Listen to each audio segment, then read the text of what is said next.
Vamos continuar agora com o nosso estudo aqui. Nós paramos aqui fazendo comentários sobre a condição crítica, que vai ser quando... Não vai ser quando atingir determinada condição, mas ela sempre vai depender do tipo de aeronave e missão. Então aqui no caso, planadores têm condições específicas. Aeronaves que entram em condição de parafuso vão ter requisitos específicos, pode ser uma condição mais crítica. Então, é isso que a gente pode concluir a partir dessa afirmação. No aerodesign, para a competição de aerodesign e os tipos de... Aqui tá mal escrito para aerodesign e os tipos de aeronaves já desenvolvidos pela equipe considera-se apenas se aterrissagem de vento cruzado, curva coordenada e guinada adversa. Porque a aeronave, primeiro, é monomotor, então não vai ter a condição de motor falhado. E no aerodesign não tem essa questão da aeronave entrar em condição de parafuso. Não está dentro ali daquele envelope de voo. Você colocar a aeronave. Se entrar em parafuso ali, está completamente por fora. Você errou seu projeto. Ela não pode entrar naquela condição. E eu vou corrigir aqui, devido aos tipos de aeronaves desenvolvidas pela equipe, considera-se apenas... Acho que fica mais colocado aqui. Porque, por exemplo, se você fizer ali um bimotor, se o Urutau tivesse feito um bimotor, a gente até consideraria aqui a análise para um motor falhado. Mas como não fez, eu coloquei somente os 3 que já foram analisados. E nem todos a gente vai estar vendo aqui. Tem alguns, esses 2 últimos aqui serão vistos apenas ali na parte de dimensionamento do aileron. Agora, finalmente, nós chegamos na parte de aterrissagem de vento cruzado. E existem 2 técnicas que podem ser empregadas para essa aterrissagem. Técnicas de pilotagem, no caso. Então, o que a gente vai estar calculando, dimensionando, é para essa condição aqui, asa nivelada, que a aeronave vai estar descendo. E você percebe que ela tem uma inclinação em relação à pista. E isso para compensar o vento cruzado que está vindo aqui pela direita. Então ela vai na condição de aproximação aqui, chega próxima à pista, vai descendo no momento que ela toca o solo. Ela está inclinada e devido ao vento ela vai fazer um movimento vamos dizer assim, um movimento anti-horário aqui, vai fazer com que ela volte a ser alinhada com a pista. Na verdade não volte. A partir do momento que ela encostou no solo, ela vai ficar alinhada com a pista. Então essa daqui é a condição, pelo menos que eu consegui traduzir melhor, a técnica de asa nivelada. Aplica-se uma correção de derrapagem para que a aeronave siga a linha central da pista, crab. Então vai ter um ângulo aqui chamado de crab angle. E também temos a derrapagem lateral constante. A fuselagem permanece alinhada com o centro da pista, utilizando uma combinação de aileron do lado do centro e do leme oposto para corrigir o movimento. Então aqui vamos ver, a condição anterior você tinha a asa nivelada, por isso que aqui é asa nivelada, então ela está em nível aqui. A gente pode ver na figura. Quando a gente olha aqui para derrapagem lateral constante, nós vemos que a asa não está nivelada, a forma como ela está se aproximando. E na descida aqui, ela vai estar fazendo aqui essa correção através dessa inclinação. Vamos ver os vetores aqui. Então o componente de vento cruzado é o mesmo. Agora o que a gente tem? Que anteriormente tinha-se um vetor de tração e agora tem um vetor de sustentação. Então, essa é a diferença. Enquanto um está utilizando aqui a tração para se alinhar, o outro vai utilizar a sustentação. Acho que uma forma bem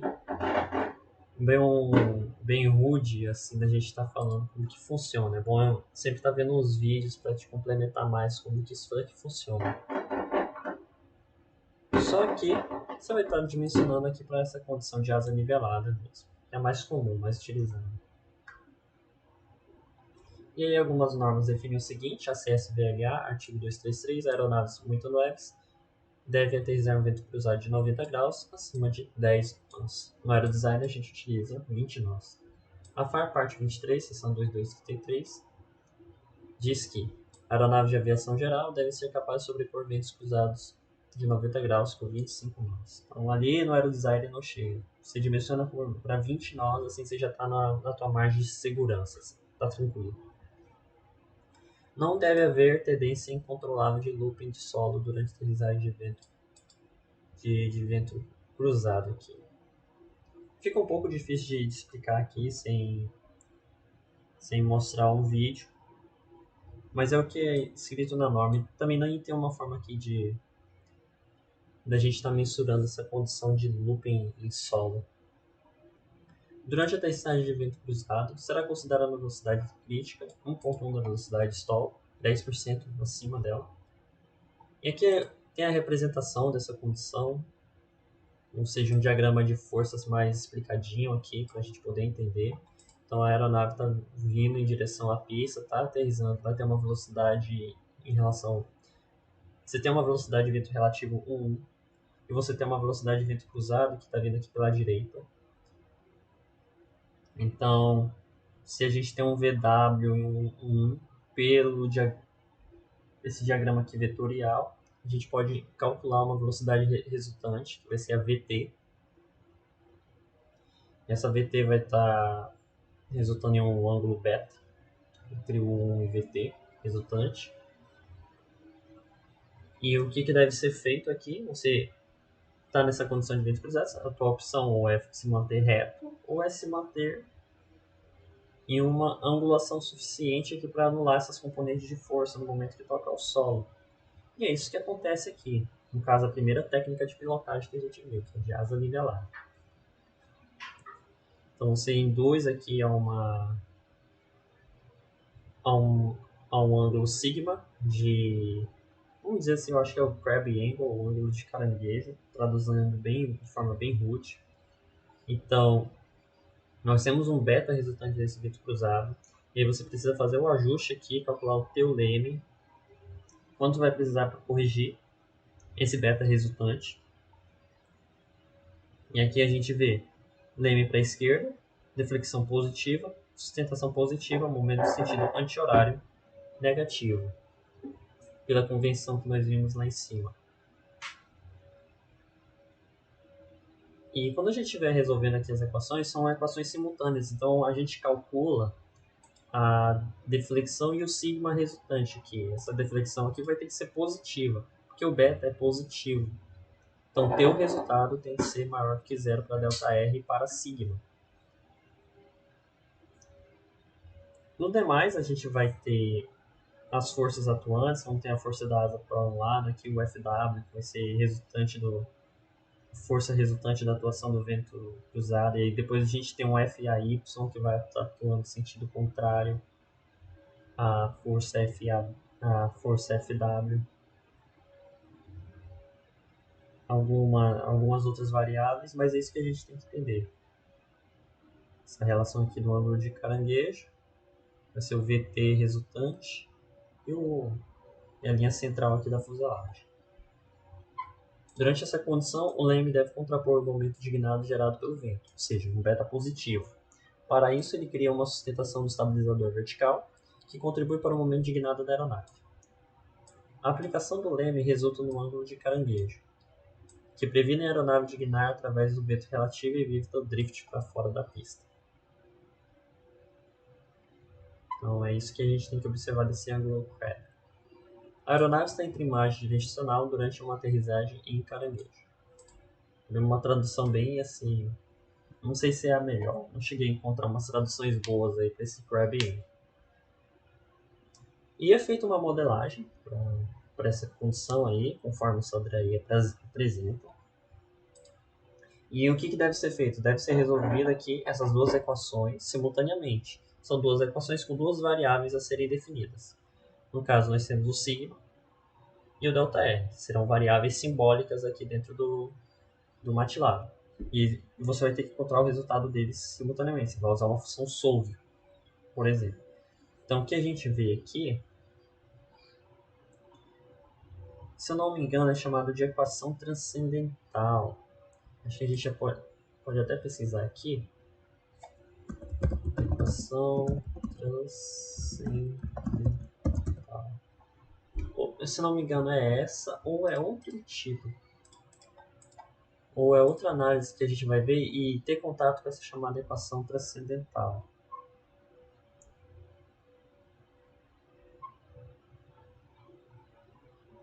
Cosseno de x igual a 2 vezes cosseno de x. Eu não me lembro ao certo qual é a condição que eu teria que dar uma estudada e explicar, mas se não for aqui, é na parte de curva coordenada que a gente vai estar lidando com essa equação. Quando a gente tem um cosseno de alguma coisa aqui que está variando, eu acho que a gente não vai ter a condição. Ele dá um exemplo aqui. X igual a cosseno de x aqui. Então, se a gente tem um sigma de um lado igual a um FW, talvez seja isso. Que já seja um tipo de equação transcendental e só pode ser resolvida numericamente. Não tem nenhuma forma, pelo que eu entendo, linear de você estar resolvendo isso daí. Só forma numérica. Tanto que a gente usa o VPA-Solve. E aqui a gente tem uma legenda básica, que é o ângulo de caranguejo, a deflexão do Leme, o CDY, que é o arrasto assim, estimado para a área lateral ali da fuselagem. Eu coloco o 0,65. E os momentos iniciais de guinada, o momento inicial de guinada e o momento inicial de força em Y. Então, considera zero mesmo. Isso significa o seguinte, você está reto inicialmente. Você não está partindo já de uma condição lateral. Ou seja, se você tiver algum desses valores, vai ficar mais fácil. Um CN0, por exemplo, seria um aerofólio assimétrico ali no teu estabilizador vertical ou uma incidência mínima. Aí você já teria esses valores aqui para contribuição. Então eu vou fechar essa parte e aí a gente vai ver os cálculos.